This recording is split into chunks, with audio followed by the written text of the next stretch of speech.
be home before Mama returned from getting her hair done at Ida Lou's, or there would be hell to pay. Safe in her room, she remembered why she'd risked a trip to town. Kyle. She couldn't let him see her black eye. He would be shocked, and his parents would look down on her more than they already did. Kyle kept telling her they never meant to make her feel bad. It was just the way they were. She'd only been to Kyle's a few times and always felt ignorant after leaving their house. Fiona, Kyle's holier-than-thou mother, had done her best to make her feel anything but welcome. Kyle had coaxed her into each visit, telling her his parents insisted. On her first visit, Kyle led her to the dining room, where a lady with caramel-colored skin, snow-white hair, and a toothy smile served her a glass of milk along with a plate of fresh-baked chocolate chip cookies. She'd told Casey her name was Murtis, the hired help. Speaking over her shoulder as she stood by the door waiting for further instructions, she told Casey her friends called her Murty and flashed a toothy smile. Kyle laughed as they'd seated themselves at the long, dark table. "My Lord, Murty, you'd think we was still elementary school children serving us cookies and all." Kyle's words were laced with sarcasm, his southern drawl dragging the words out. Casey recalled the look Murtis gave him, hard and cold as steel. "If the shoe fits, Mr. Wallace." She'd looked at Casey and winked as she left the room. "Don't mind that old bitch. She's been trying to boss me around for years. I don't understand why Mama keeps her on." Casey bit into the cookie and thought that reason enough. She'd never had cookies so good, not even her grandma's. "Excuse me, Kyle!" A high-pitched voice shrieked from the hall.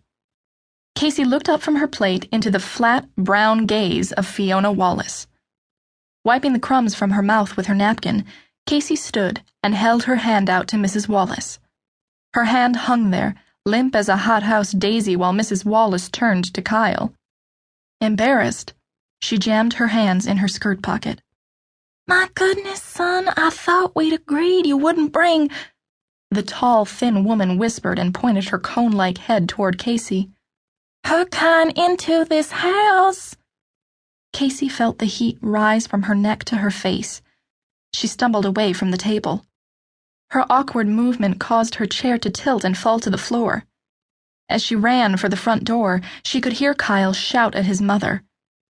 The rest was a blur, and she'd wanted it to remain that way. She'd stood on the porch taking gulps of fresh air as the screen squeaked, then banged against the wall. Kyle eased next to her, crowding her breathing space. She took a step back and glared at him. "Casey, I'm sorry, and so is Mama. She thought you was someone else. I know that sounds feeble, but please, sweetheart, come back inside. Give Mama another chance." Casey stared at him. He was sinfully handsome, with his blonde hair, chiseled features, and bright blue eyes. A bit on the thin side like his mama, but still she thought she was the luckiest girl in Sweetwater to have Kyle as her boyfriend. She wondered how his mama could mistake her for someone else. She had to remember to ask later. Maybe his mama really thought I was someone else, truly. Kyle had dated a lot of girls. Maybe it was Brenda. Brenda always went for the best-looking guys in school. I suppose I should, that being the polite thing to do, but Kyle... She'd let the words die as he put an arm around her and led her back inside. "Mama says to tell you she's sorry. She doesn't see how she could have—" He never finished the sentence as he led her inside. He immediately excused himself, forgetting he'd invited her to stay. Mrs. Wallace didn't return to apologize either. Casey knew she wasn't going to apologize when she heard her talking on the hall phone. "That was some tramp Kyle brought home, sowing his oats, you know," Fiona laughed. The rest was a blur, and Casey wanted it to remain that way. Ashamed of herself, she'd walked home.